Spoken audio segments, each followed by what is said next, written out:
అడిగా మనం ఆరాధన వర్తమానంలో రూతు గురించి చదువుకున్నాం, కొన్ని విషయాలు నేర్చుకున్నాము. మరి రూతు ఒకప్పుడు మోయాబులో ఉన్నది. మోయాబు అంటే లోకము, పాపము, శాపగ్రస్తమైన జీవితం. అంటే విధంగా చెప్పాలంటే దేవుడిని ఎరగని జనాంగం, ఆ విధంగా దేవుడికి దూరంగా ఉన్న ప్రజలు. అటువంటి వారిని దేవుడు ఏం చేశాడ? ఏర్పాటు చేసుకుని నియమించుకున్నాడు. ఏం చేశాడు? దేవుడు ఏర్పాటు చేసుకుని నియమించుకున్నాడు. మరి ఆ నియమించుకున్న ప్రజలను దేవుడు ఏం చేశాడ? చెప్పండి. రాజులైన యాజక సమూహంగా చేశాడు, ఏర్పరచబడిన వంశంలో చేశాడు, దేవుని సొత్తైన ప్రజలు చేశాడు, ఇంకా పరిశుద్ధ జనాంగంగా చేశాడు అన్నమాట. కాబట్టి ఇప్పుడు మన జీవితాలు ఉన్నాయంట చీకట్లు. మరి ఎటువంటి జీవితాలను దేవుడు చేశాడు? ఆశ్చర్యకరమైన వెలుగులోకి నడిపించాడు. కాబట్టి మనము ఆయన్ని ఆరాధించాం. కాబట్టి మరి దేవుడు మనం ఏర్పాటు చేస్తున్నప్పుడు మన జీవితాలు ఎలా ఉండాలి? కొన్ని విషయాలు చదువుకున్నాం. కీర్తన 45వ అధ్యాయం 45వ కీర్తన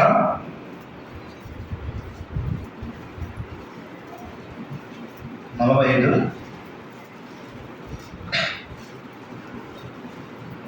కీర్తన 10వ వచనం. 45:10. కుమారి ఆలకించుము, ఆలోచించి చెవి ఎక్కుము. నీ స్వజనమును నీ తండ్రి ఇంటిని మరువు. ఈ రాజు నీ ప్రభువు, అతని సౌందర్యంను కోరినవాడు, అతనికి నమస్కారం చేయి. ప్రోత్సాహ కొరకై ప్రార్థన చేస్తుంది. ప్రేమ నమ్మకం తండ్రి, విధమైన ఆరాధనలో ప్రవేశించిన కార్యం పెడుతున్నారు. బలవంతం మనసులను జీవించు, ఆశ్రయించు. అదేవిధంగా ప్రభావ ఈ వాక్యం ద్వారా సరిచేసి ప్రభావాలలో యోగ్యంగా చేయడానికి దైక్ష్యమని మీ దాసుని మరుగుగా వాడుకుని మీరే సాయం అందించమని ప్రవేశిస్తున్నాం పడుతున్నాం తండ్రి. కాబట్టి ఇక్కడ దేవుడు మనం ఏర్పాటు చేసుకుని నియమించాడు. మరి ఇటువంటి కొంతమందికి గవర్నమెంట్ ఒక జాబ్ ఇస్తారు. ఎగ్జామ్ పెట్టిన తర్వాత, మరి ఇంటర్వ్యూ అయిపోయిన తర్వాత జాబ్ వస్తుంది. ఆ జాబ్ వచ్చిన వాళ్ళు ఆఫీసులో కూర్చోకుండా నేను రోడ్ల మీద తిరుగుతానంటే ఒప్పుకుంటారా? లేదు నేను ఇంట్లో పడుకుంటానని ఒప్పుకుంటారా? కాబట్టి దేవుడు ఏర్పాటు చేసుకున్న వ్యక్తి, ఆ విధంగా దేవుడు కోరుకున్న వ్యక్తి ఎక్కడ ఉండాలి? దేవుడి మందిరంలో ఉండాలి. అటువంటి ఏమైందంటే మరి మనం గమనించుకుంటే కుమారి ఆలకించుము, ఆలోచించి చెవి యొక్క. కాబట్టి ఆలకించాలంట, ఆలోచించి చెవి యొక్క. అందుకే ద్వితీయోపదేశకాండం 22వ అధ్యాయము 1వ వచనం ఏం రాబడింది? ఏం చేయాలమ్మా? ఆయన వాక్యాన్ని, ఆయన మాటలు శ్రద్ధగా విని గైకొనాలి. కాబట్టి దేవుడి మందిరంలోకి వస్తున్నప్పుడు మన ప్రవర్తనను జాగ్రత్తగా చూసుకోవాలి. ఎందుకంటే దేవుడిని కోరుకున్నాడు. చూడండి, ఒక గవర్నమెంట్ ఎగ్జామ్ పెట్టినప్పుడు ఎగ్జామ్లో సెలెక్ట్ అయిన తర్వాత ఆఫీస్కి ఎలా పడితే అలా పోతారా? మరి ఆ ఆఫీస్కి సంబంధించిన కొన్ని ప్రోటోకాల్ ఉంటాయి. కాబట్టి ఆ విధంగా వెళ్ళాలి. కాబట్టి కుమారి ఆలకించుము, ఆలోచించి చెవి ఎగుము. కాబట్టి ఇక్కడ ఏం రాబడింది? మొదలు చూడండి, నీ స్వజనమును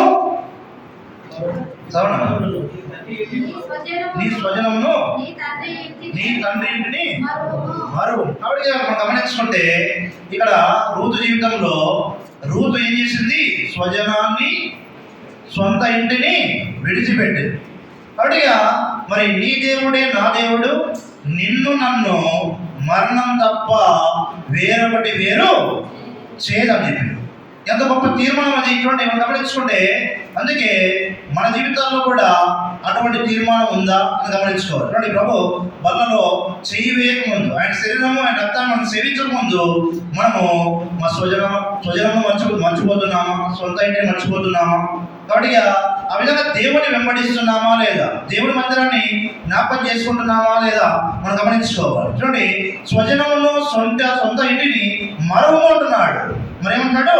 ఈ రాజుని ప్రభువు, అతని సౌందర్యమును కోరినవాడు. కాబట్టి ఆయన ఎవరు? ఆ రాజు ఎవరు? ప్రభువైన యేసుక్రీస్తు వారు.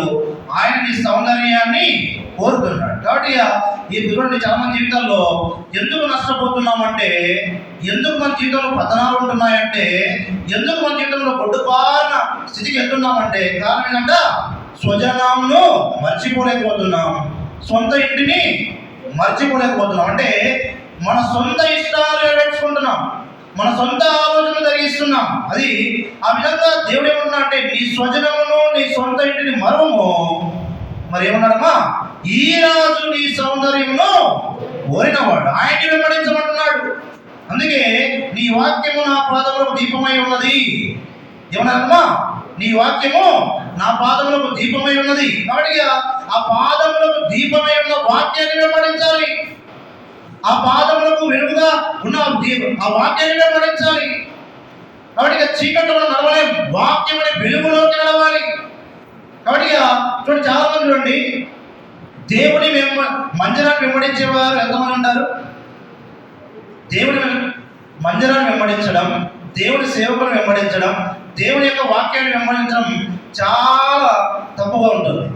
కానీ అదే షాపింగ్ మాల్లో ఓపెన్ అయిందంటే, కొత్తగా ఆఫర్స్ ఏదైనా ఉన్నాయంటే ఎంతమంది ఉంటారు అక్కడ? అందరూ అక్కడ ఉంటారు. కారణం ఏంటి? చూడండి, సొంత ఆలోచనలు, మన ఇష్టాలు అక్కడ ఉన్నాయన్నమాట. అందుకే దేవుడు ఏమన్నా, నీ స్వజనమును నీ సొంత ఇంటిని మరువము, ఈ రాజు నీ సౌందర్యంలో పోయినవాడు. అలాగనే మరి రూతు ఏం చేసింది? మరి అత్తతోగా నిబంధన చేసుకుంది, నీ దేవుడే నా దేవుడు, నా దేవుడే నీ దేవుడు, నిన్ను నన్ను మన్నం తప్ప వేరుపడి వేరు చేయదన్నాడు. కాబట్టి ఆ విధంగా మనం ఏం చేయాలంట? మన దేవుని యొక్క మార్గాన్ని వెంబడించాలి. అందుకే 37 కీర్తన 5వ వచనంలో ఏం రాబడతామండి? 37 5వ వచనం, కీర్తన 37 5వ వచనం. నీ మార్గమును యెహోవాకు అప్పగింపుము, నీవు ఆయనను నమ్ముకొనుము, ఆయన నీ కార్యము నెరవేర్చును. ఆయన వెలుగును వలె నీ నీతిని, మధ్యాహ్నము వలె నీ నిర్దోషత్వమును వెల్లడి. చూడండి, నీ మార్గమును యెహోవాకు అప్పగించుకోము, మరి నీవు ఆయన నమ్ముకును, ఆయన నీ కార్యము నెరవేర్చాడు. చూడండి, గమనించుకుంటే ఇక్కడ చాలా మంది మన మార్గాన్ని దేవునికి అప్పగించడం లేదు. మన మార్గాన్ని మనమే ఏం చేస్తున్నామంటమ్మా?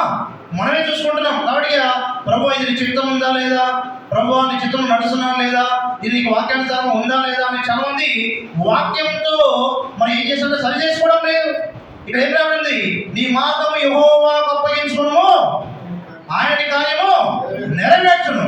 మన జనం నుండి నేను మందిరానికి పోతున్నా, వాక్యం చదువుతున్నా, మరి నా జీవితంలో కార్యాలు అవ్వడం లేదు బ్రదర్ అంటారు. ఏమంటారు? కార్యం అస్సలు అవ్వడం లేదు. కారణం ఏంటంటే నీ మార్గము దేవునికి అప్పగించడం లేదు. ఇక రోజైతే దేవుడు తన మార్గాన్ని అత్త చేతికి అప్పగించింది. అత్తాన్ని వెంటనే వస్తాని అత్త సహవాసాన్ని కోరుకుంది, అతతో ఐక్యతను కోరుకుంది, అతతో దేవుని యొక్క సహవాసాన్ని కోరుకున్న ఒక స్త్రీగా కనబడుతుంది. మరి మన జీవితంలో ఉందా? దేవుని మందిర సహవాసాన్ని కోరుకుంటున్నామా? దేవుని వాక్యాన్ని కోరుకుంటున్నామా? మరి దేవుని యొక్క మార్గాన్ని కోరుకుంటున్నామా? మనం గమనించుకోవాలి. కాబట్టి మనం ఇవన్నీ ఏం చేయకుండా నేను కూడా రూతులాగా దీవించబడాలి, నేను కూడా రూతులాగా ఆశీర్వదించబడాలి అంటే అవుతుందా?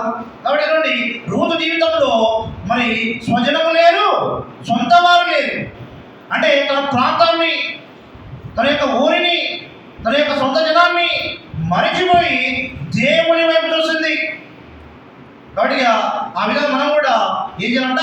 దేవుని వైపు, దేవుని యొక్క మార్గం వైపు, దేవుని యొక్క వాక్యం వైపు, మరి దేవుని యొక్క మందిరం వైపు మన జీవితాలు ఉంటే తప్పకుండా దేవుడి కార్యము నెరవేరుస్తాడు. అందుకే 20 కీర్తన 4వ వచనం ఏం రాబడింది?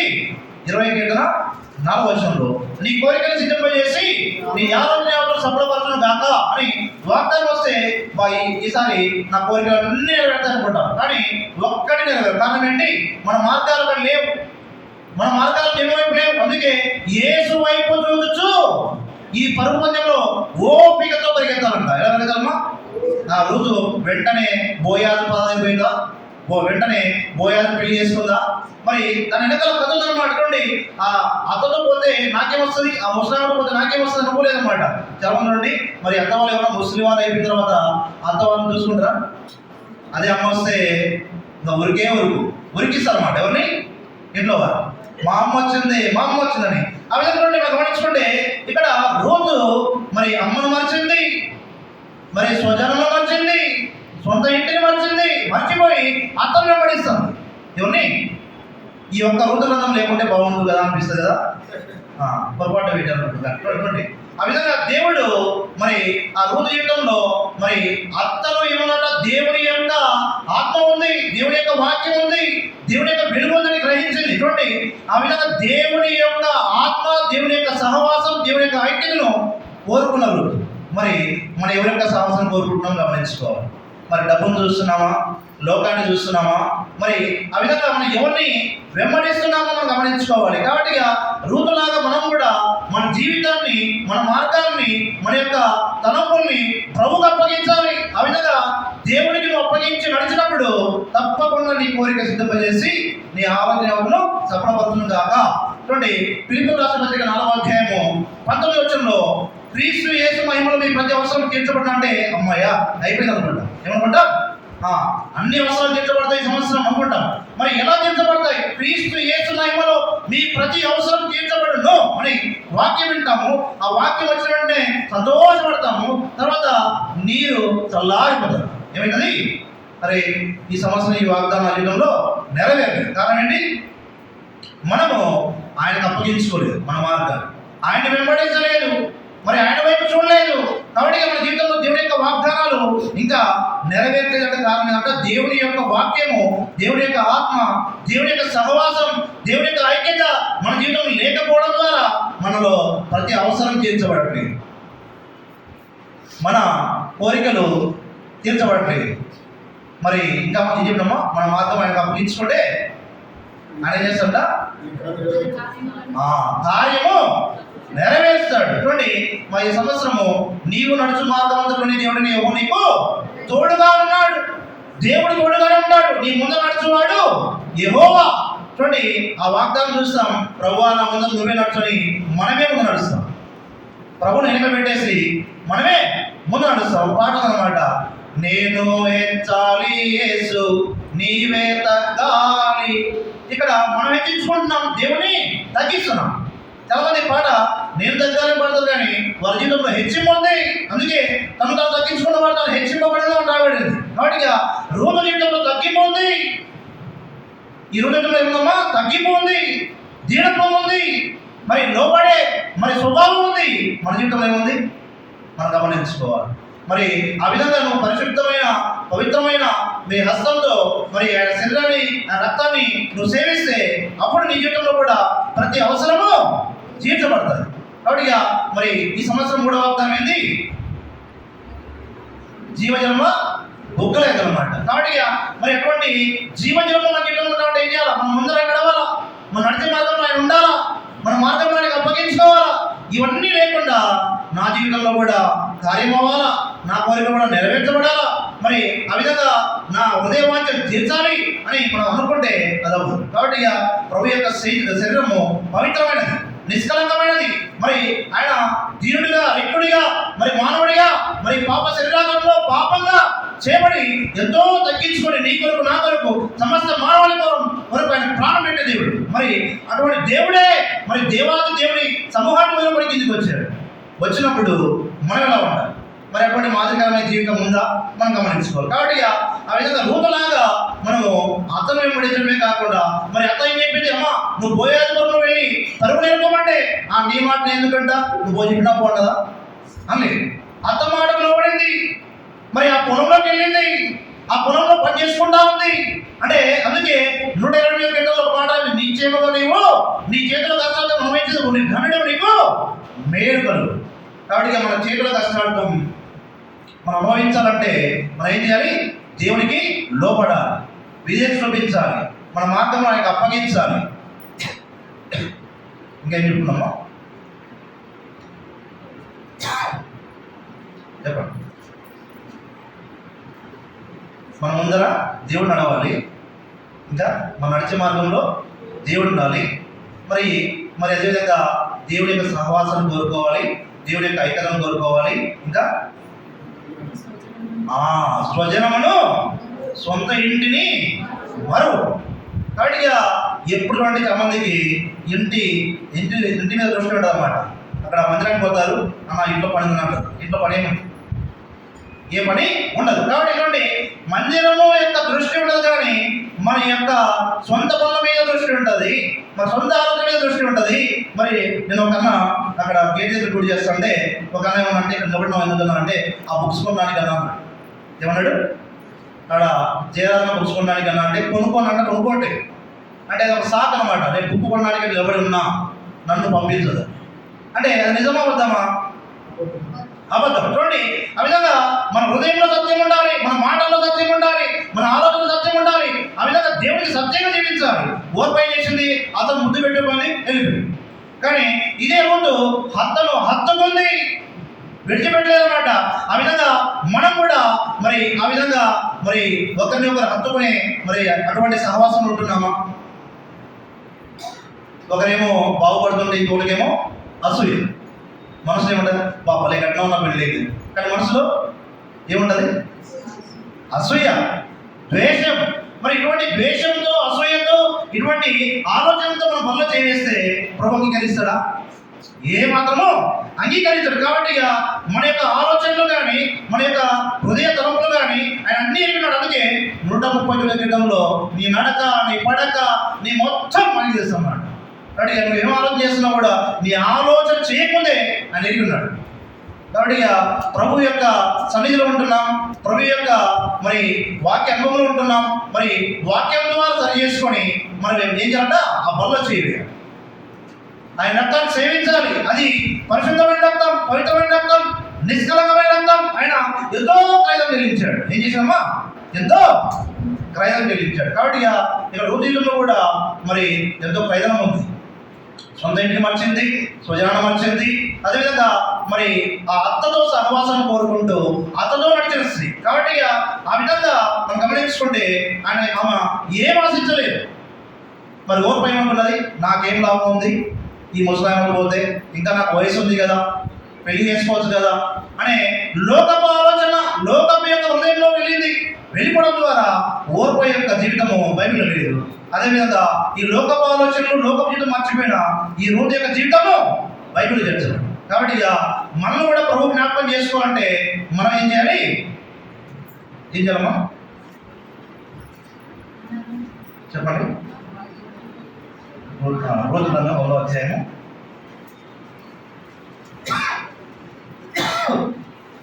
2:12 కదా.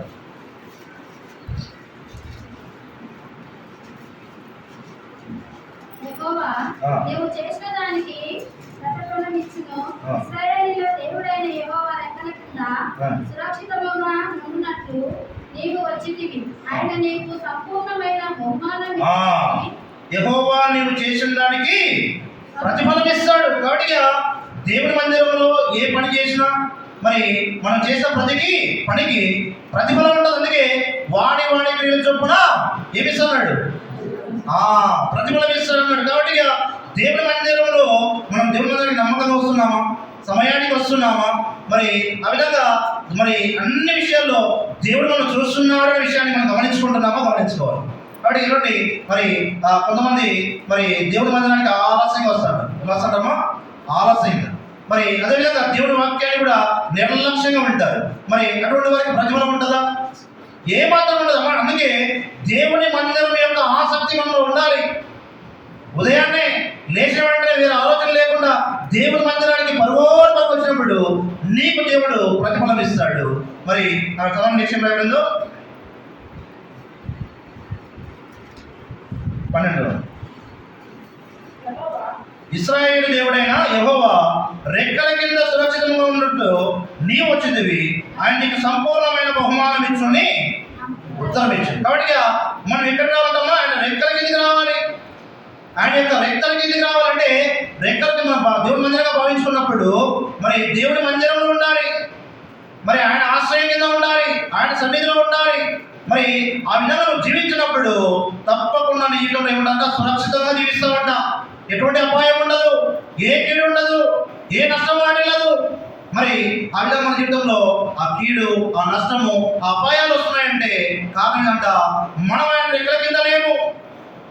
మనము ఆయన రెక్కల కింద లేము కాబట్టి మన జీవితంలో సురక్షితమైన అనుభవాలు కనబడలేదు. కాబట్టి ఆ విధంగా రూపులాగా మనం కూడా ఆయన రెక్కల కింద రావాలి. ఆయన లోబడి జీవించాలి, విధేయత కలిగి జీవించాలి. అదేవిధంగా ఆయన మార్గంలో నడవాలి, మన మార్గంలో ఆయనకు అప్పగించాలి. మరి ఆ విధంగా చేసినప్పుడు తప్పకుండా దేవుడు నీకు ప్రతిఫలం ఇస్తాడు. నీ జీవితం కూడా సురక్షితంగా ఉండడం దేవుడు చేస్తాడన్నమాట. కాబట్టి చాలా మందికి మన జీవితంలో కార్యాలు అవ్వాలంటే చాలా ఇష్టం ఉంటుంది, కానీ మరి కార్యాలు లేటవుతుంటే బాధ అనిపిస్తుంది. కాబట్టి అందుకే దేవుడు ఏమన్నాడు, దేవుడు చేసే కార్యాలు కంటికి కనబడవు, చెవికి వినపడవు, హృదయం వచ్చే కానేరమంట. కాబట్టి ఆయన కార్యాలు చేస్తారు. అందుకే నమ్ముడు దేవుడు నమ్మవాడికి సమస్తం సాధ్యం అన్నాడు. వేటికి అడిగి ఉన్నాము వాటి పొంది ఉన్నాము నమ్మమన్నాడు. అడుగుడి మీకు ఇవ్వడం అన్నాడు. కాబట్టి విశ్వాసం ఉంటే ఆవుగినంత విశ్వాసం కొండను కూడా పెకలింపజేస్తాను. మరి ఎక్కడ నష్టపోతున్నామంటే నమ్మకం లేకపోవడం ద్వారా, విశ్వాసం లేకపోవడం ద్వారా, మరి ఆ విధంగా మనం ఆయన అడగకపోవడం ద్వారా మన జీవితంలో మరి రూతులాగా మనం ప్రతిఫలము పొందలేకపోతున్నాం. రూతులాగా మనం కూడా జీవించలేకపోతున్నాం. కాబట్టి ఆ విధంగా సురక్షితంగా ఉండలేకపోతున్నాం. చూడండి, ఆ విధంగా అతను వెంబడించిన రూతు జీవితంలో ఇప్పుడు ఏమంట ప్రతిఫలం ఉంది, బహుమానం ఉంది, సురక్షితంగా జీవిస్తుంది. చూడండి, భర్త లేని స్త్రీకి ఎట్లుంటుందమ్మా, అంత భయంకరమైన వాతావరణమే ఉంటుంది. ఒంటరిగా నడవాలి, ఒంటరిగా బాధలు చేయాలి, అన్నీ ఒంటరి ప్రయాణమే. ఎందుకు నాకు కర్మ, ఎందుకు నా బాధ, ఎవరికి చెప్పుకోవాలి నా సమస్య అని రకరకాల ఆలోచనలు. నేను నైట్ ఆ సిస్టమ్ చూస్తే నాకు అదే బాధ అనిపించింది. కాబట్టి ఆ మంటలు ఎన్నో 6 నెలలకైనా భర్త చనిపోయాడు. నన్ను అందరూ చిన్న చూపు చూస్తున్నారు, నన్ను చేసుకోవడానికి ఎవరు ముందుకు రావట్లేదు. కారణం ఏంటి? ఇవన్నీ చేసుకుంటే మళ్ళీ అద్భుతం. చూడండి, కారణం ఏంటంటే ఈ చూడండి రూతు జీవితంలో కూడా భర్త చనిపోయాడు, నష్టపోయింది, ఆమె నష్టాలు కూరుకుపోయింది.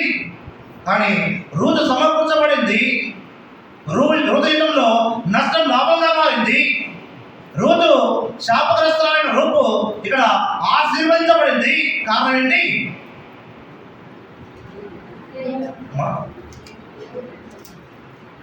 చెప్పండి, కారణం ఏంటి? దేవుని వెంబడించడం ద్వారా,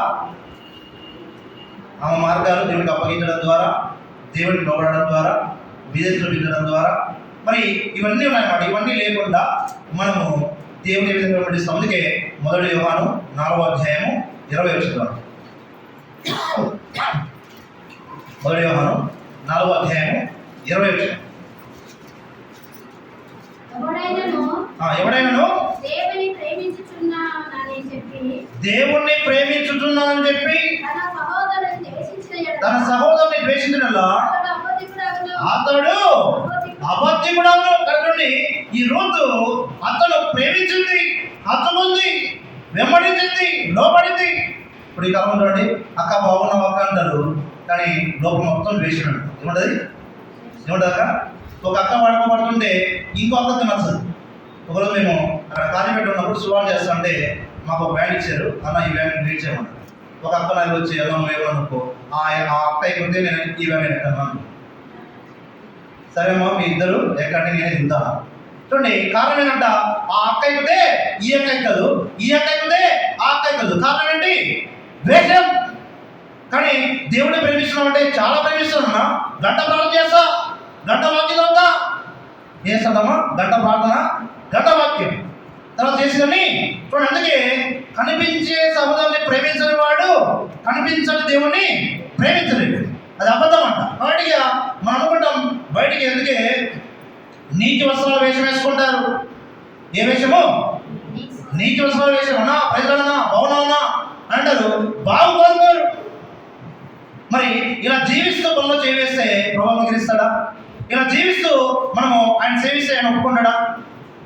ఏమాత్రం ఒప్పుకోడు. కాబట్టి చాలా మంది దేవుని వెంబడిస్తున్నాము అంటే మనం ఎలా వెంబడించాలంట? నీ పూర్ణ హృదయంతో, పూర్ణాత్మతో, మరి పూర్ణ వివేకంతో నీ దేవుడిని యెహోవాను నువ్వు వెంబడించాలి.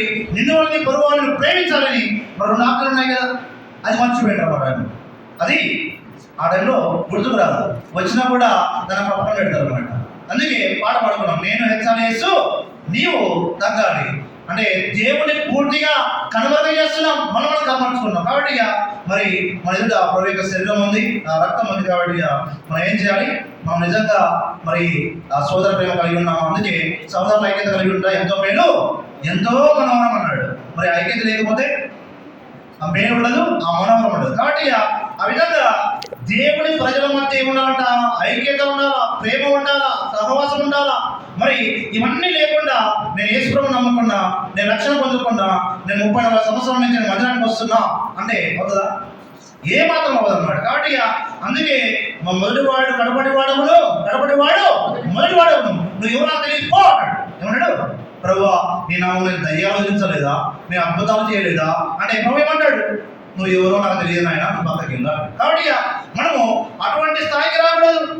కాబట్టి ఇక్కడ కూర్చున్న మనం కూడా మన జీవితంలో పరిచయం చేయొచ్చు, మరి వాక్యం చదవచ్చు, ప్రార్థన చేయొచ్చు, మరి అన్ని విషయాలు మనకు పరిజ్ఞానం ఉండొచ్చు. కానీ నీవు నీ దేవుణ్ణి యథార్థంగా వెంబడించనేలా ఏం చేసినా వ్యర్థం. అందుకే మరి ప్రేమ లేకపోతే ఏమన్నా 1 అంతా వ్యర్థమే. కాబట్టి మనలో ప్రేమ లేకపోతే అంతా వ్యర్థం అంట. అందుకే నీ ప్రేమ రుచించిన నాడే నన్ను నేను మరచితినయ్యా.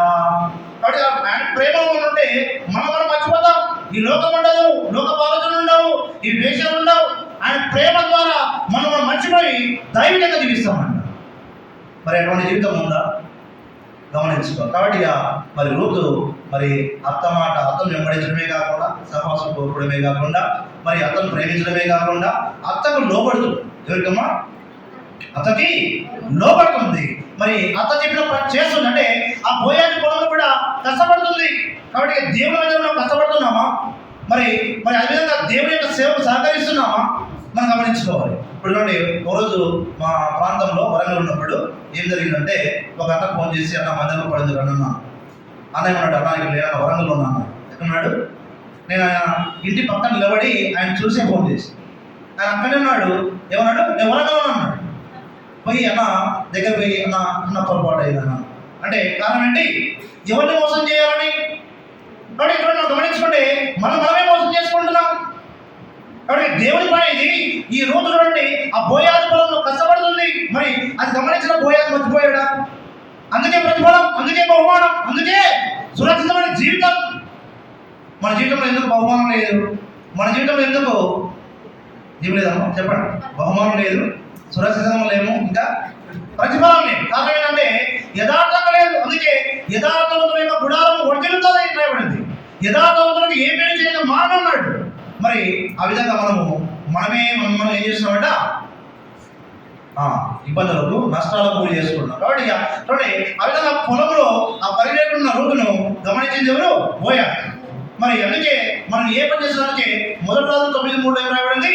నా దృష్టియో నా మనసు ఇక్కడ ఉంటుంది. అందుకే ఆయన దృష్టియో ఆయన మనస్సు మనం చూస్తుంది అన్న విషయాన్ని మనం గ్రహించుకుంటే మనం కూడా యథార్థంగా ఉంటాం. ఋతులా మనం కూడా కష్టపడే తత్వంలోకి వస్తాం. ఈ పొలంలో ఉంటాం. చూడండి, ఒకరోజు ఒక గంట ఉంది.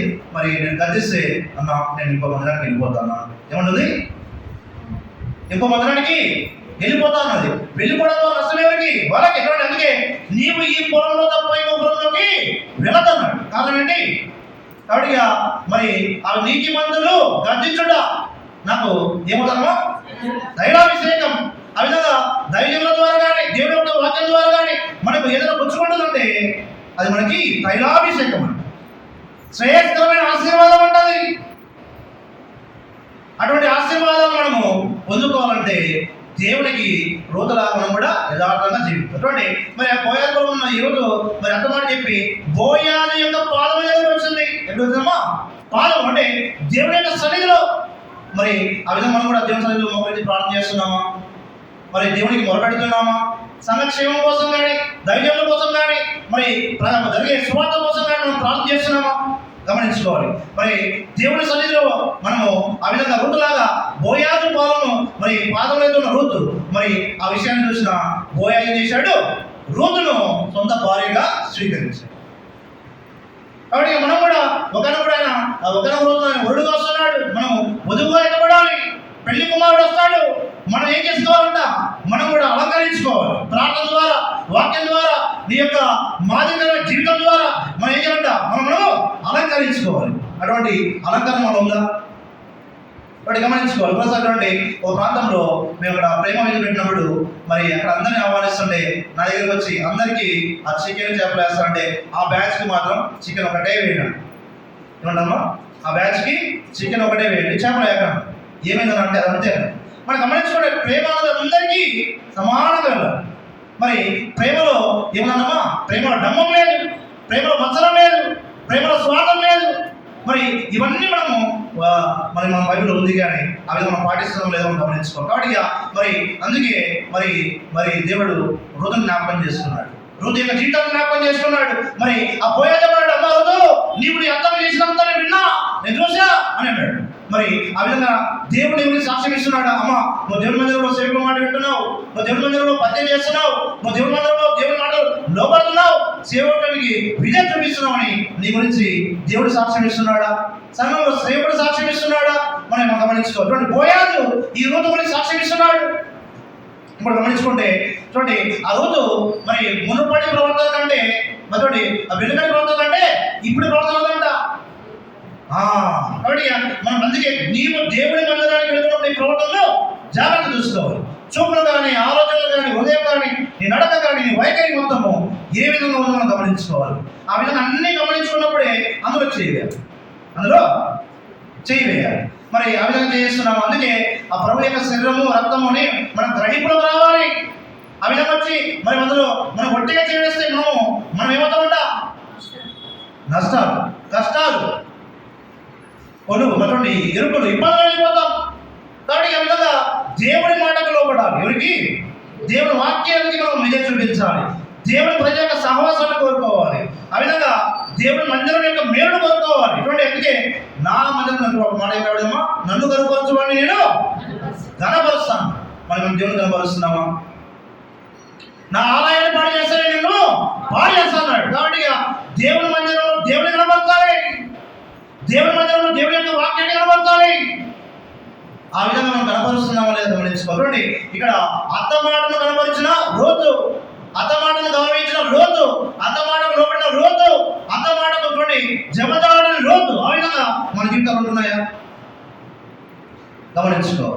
చూడండి, ఆ విధంగా మన మార్గాలు మన చూడండి ఎటున్నాయో గమనించుకోవాలి. మరి నీ పాదాలు ఎటు వెళ్తున్నాయో గమనించుకోవాలి, నీ తలపులు ఎక్కడ వెళ్తున్నాయో గమనించుకోవాలి. ఆ విధంగా మనము మన జీవితంలో ఏమన్నామో, అందుకే కన్నీళ్లతో విత్తువాడు సంతోషంతో పంట పరుస్తాడు. మన జీవితంలో మరి ప్రార్థన జీవితం ఉందా? కన్నీరు కాచే అనుభవం ఉందా? మరి కష్టపడే అనుభవం ఉందా? ఇవన్నీ మన జీవితం ఉన్నాయని లేవో గమనించుకోవాలి. అందుకే నీ స్వజనాన్ని మరువు, నీ సొంత ఇంటిని మరువు, నీ సొంత ఇంటిని మరువు. కాబట్టి ఆ విధంగా అన్నిటిని మర్చిపోయి దేవుని యొక్క మరి మరి ఆలోచనలు రావాలంట. ఎట్లా రావాలి? చూడండి, చాలా మంది ఈ వాక్యం చెప్తారు, కానీ ఈ వాక్యాన్ని పాటించడం చాలా కష్టం. మా బంధువులు, మా బ్రదర్ మ్యారేజ్, మా మ్యారేజ్ రోజున అక్కడ సువార్త, మరి వాళ్ళు పిలిస్తే ఇప్పుడు మ్యారేజ్ పోవాలన్నా సువార్త చేయాలన్నా అని చెప్తాం, కానీ చేయాలి. చూడండి, మనం గమనించుకుంటే మరి మనం సువార్త చేయాలనుకుంటాం, కానీ చేయం. కారణం ఏంటంటే పోస్ట్పోన్ చేసుకుంటాం. చూడండి, కానీ ఒకటే చెప్పారన్నమాట, సువార్త ఆపేది లేదు, సువార్త చేయలేదు. కానీ ఆ విధంగా దేవుని యొక్క నన్ను కనపరచు అని నేను కనపరుస్తాను. కాబట్టి ఆ విధంగా దేవుని ముందు పెట్టాలి. నీ ముందు నడుచువాడు యెహోవా అని వాక్యం చెప్తాం, కానీ మన ముందర ఎవరు నడుస్తారమ్మా? మన ఆలోచన నడుస్తుంది, మన తలంపులు నడుస్తుంది, అవునా కదా? కాబట్టి చాలా మంది అనుకుంటారు, కానీ ఆచరణలో పెట్టారు. కాబట్టి ఆ విధంగా అనుకున్నవి మనం ఆచరణలో పెట్టినప్పుడు, అందుకే మీరు వినువారు మాత్రమే ఉండగా ఏం చేద్దామా? చెప్పండి, మీరు వినువారు మాత్రమే ఉండగా గట్టి చెప్పండి. ఆ విధంగా ప్రవర్తించాలి. అంటే వాక్యాన్ని వింటున్నాం. అందుకే ఈ మనం గమనించుకుంటే ముఖంలో అద్దంలో వెళ్ళి మొహం చూస్తుందంట. ఒకరోజు ఒక అక్క మరి అద్దంలో వెళ్ళేసి పౌడర్ పట్టుకుంది నీట్గా, మళ్ళీ కిందికి వచ్చింది. ఆ ఎండకి ఆ మేకప్ అంతా పోయింది. మరలా వెళ్ళి ముఖానికి మళ్ళీ ఏం చేస్తుంటే పౌడర్ పట్టుకుంది. అంటే చూసిన మొహాన్ని మర్చిపోతా ఉంది. అంటే ఆ విధంగా మర్చిపోయే వారికి ఉండకూడదు అంట. దేవుని వాక్యాన్ని హృదయంలో భద్రపరచుకోవాలి. ఏం చేయాలి? దేవుని వాక్యం హృదయంలో భద్రపరచుకోవాలి, కాపాడుకోవాలి. అందుకే హృదయం అన్నిటికంటే మోసకరమైనది, ఘోరమైన వ్యాధి కలది, దాన్ని గ్రహింపగల వాడేవాడు. కాబట్టి నీ హృదయమే మోసం చేస్తుంది, నీ హృదయమే మరి నష్టానికి తీసుకెళ్తుంది, నీ హృదయమే నేను మరి పతనానికి దారి ఇస్తుంది. కాబట్టి నీ హృదయాన్ని నమ్ముకుంటున్నావేమో. ఒక ఆయన అంటున్నాడు, నిన్న బ్రదర్ మీరు మొన్న వచ్చారు, మీ చిన్న కూడా బచ్చా 40 ఏళ్ళ అనుభవం నాకు ఉంది అంటున్నాడు. ఏమన్నాడు? 40 ఏళ్ళ అనుభవం ఉండడం వేరు, ఆచరణలో ఉండడం వేరు. కాబట్టి అక్కడి ఆ 40 ఏళ్ళ అనుభవం ఆచరణలో ఉంటే ఇంకా వెలుగు ప్రకాశిస్తుంది. ఏమేస్తామా? వెలుగు ప్రకాశిస్తుంది. కాబట్టి ఆ విధంగా మనము చూడండి, యోగ గ్రంథం 22వ అధ్యాయం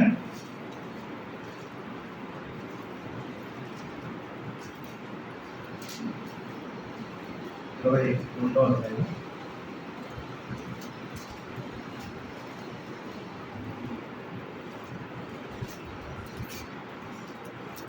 22వ అధ్యాయము 27, 22.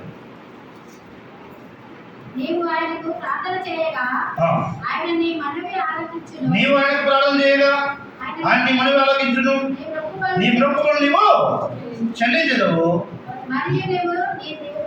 మరియు నీవు దేనిని యోచన చేయగది స్థిరపరచబడును. నీ మార్గముల మీద వెలుగు ప్రకాశిస్తుంది. కాబట్టి దేవుని ప్రార్థన ఆలోచించాలంటే, మనం మొక్కులు కూడా తీసుకోవాలంటే, మనము ఏదైనా యోచన చేయాలి, స్థిరపరచబడాలంటే మనం ఎలా ఉండాలి? యథార్థంగా ఉండాలి. అందుకే కయీను యొక్క బలిని దేవుడు అంగీకరించలేదు. ఎవరి బలిని అంగీకరించాడు అమ్మా? ఎందుకు? కయీను హృదయం సరిగా లేదు. మరి మనం చూడండి, కయీను మరి సొంత సోదరు యొక్క నష్టాన్ని కోరుకున్నాడు. ఆ విధంగా అందుకే కనిపించే సహోదరుని ప్రేమించిన వాడు కనిపించాలి దేవుణ్ణి ప్రేమించలేడు. ఆ విధంగా ప్రేమిస్తానన్నా అంటే ఆయన అబద్ధికుడు అంట. నిజమా? అబద్ధికుడు. కాబట్టి మరి అబద్ధికుడు యొక్క ప్రార్థన దేవుడు ఆలకించాడు. అసత్యంగా ఉన్న వారి యొక్క మొర దేవుడు ఆలకించాడు. కాబట్టి మన జీవితంలో దేవుడు మన ప్రార్థన ఆలకించాలంటే మనం ఎలా ఉండాలి? యథార్థ హృదయం. ఎలాంటి హృదయము? యథార్థ హృదయం. దేవునితో ఎలా ఉండాలమ్మా? యథార్థంగా జీవించాలి. ఆ విధంగా జీవిస్తున్నప్పుడు తప్పకుండా నువ్వు ఏదైతే ఆలోచన చేస్తావో అది స్థిరపరచబడుతుంది, అది సమాధానపరచబడుతుంది. అదేవిధంగా క్రీస్తు యేసు మహిమలో నీ ప్రతి అవసరము తీర్చబడుతుంది. అదేవిధంగా నీ కోరిక కూడా సిద్ధింపబడుతుంది. ఆ విధంగా మనము మన హృదయ వాంఛలు కూడా ఆయన తీరుస్తాడంట. ఏ వాంఛలు? హృదయ వాంఛలు. కాబట్టి ఎదురండి దేవుడి మందిరంలో మరి వాక్యం చెప్పమంటే ఎవరు నోట్లో మరి వాక్యం చెప్పడానికి నోరు తెరవన్నమాట. కారణం ఏంటి? హృదయంలో వాక్యం లేదనా, లేకుంటే చెప్పడానికి నోరు లేదనా? హృదయం ఉన్నదే బయటికి వస్తుంది. కాబట్టి మరి ఆ విధంగా మన హృదయంలో ఉన్న వాక్యాన్ని బయటికి తీసుకురావాలి. అప్పుడు దేవునికి వస్తుంట మహిమ వస్తుంది. కాబట్టి ఆ విధంగా రూతు మరి బోయాజు చేత మెప్పింపబడిన స్త్రీ. ఎవరు చేతమ్మా? బోయాజు చేత మెప్పింపబడిన స్త్రీ. బోయాజు చేత మరి ఏమనుకుంది? కనికరం పొందుకున్న స్త్రీ. ఏమనుకుంది? కనికరం. బోయాజు చేత ఆశీర్వదించబడిన స్త్రీ. బోయాజు చేత పెళ్ళాడిన మరి వివాహితులైన స్త్రీ. ఆ విధంగా మరి నష్టం నుండి లాభంలోకి వచ్చింది, శాపం నుండి ఆశీర్వాదంలోకి వచ్చింది. ఎవరంట? రూతు. కాబట్టి మన జీవితంలో ఉన్న నష్టాలు, ఈ శాపరసమైన జీవితం కూడా వెళ్ళిపోవాలంటే మనం ఏం చేయాలి? రూతులాగా మనం కూడా అతను ఆమె ఏ విధంగా వెంబడించిందో మన మార్గం మనకు అప్పగించాలా. అదేవిధంగా దేవుడికి లోబడి జీవించాలా. ఐక్యత. మరి ఇంకా చెప్పండి. రూతు అత్తను వెంబడించి అంటే దేవుని యొక్క మార్గములను కోరుకు. రూతు అత్తకు లోబడి అంటే దేవునికి లోబడాలి. రూతు అత్త చెప్పిన మాట విని ఆ పొలంలో పని చేస్తుంది, అంటే కష్టపడుతుంది. అంటే దేవుని మందిరంలో కూడా మనం ఏం చేయాలంటే పరిచయం చేయాలి. అదేవిధంగా మరి రూతు బోయాజు యొక్క పాదముల యొక్క ఉన్నది, అంటే దేవుని సన్నిధిలో మనం కనబడాలి. ఆ విధంగా మరి అదేవిధంగా రూతు యొక్క ప్రవర్తన మరి అధికంగా ఉందంట, అంటే దేవునికి మెప్పించే ప్రవర్తన. కాబట్టి ఇంకా చెప్పండి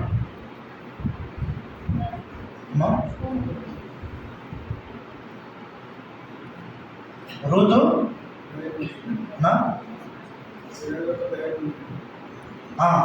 బోయాజు చేత దయ పొందిన స్త్రీ, కనికరం పొందింది. మరి అదేవిధంగా బోయాజు చేత వివాహితురాలు అయ్యింది. అదేవిధంగా బోయాజు ద్వారా ఆశీర్వదించబడింది, బోయాజు ద్వారా దీవించబడింది. ఆ విధంగా నష్టాన్ని సమకూర్చబడిన స్త్రీ ఎవరంట? రూతు. కాబట్టి మరి పవిత్రమైన హృదయంతో, మరి యథార్థమైన హృదయంతో ఈరోజు పనులో ఆయన శరీరాన్ని ఆయన రక్తాన్ని సేవిస్తే నీ జీవితంలో కూడా రూతు పొందిన మరి మరి ఆశీర్వాదం పొందుకుంటావు, మరి దీవెనలు పొందుకుంటావు.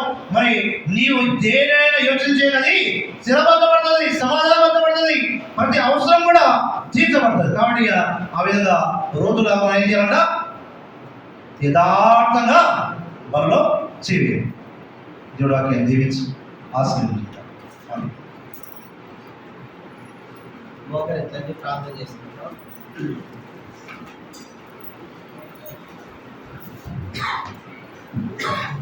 వాక్య పిల్లలు 4 జీవితాలు సఫలం చేసుకుని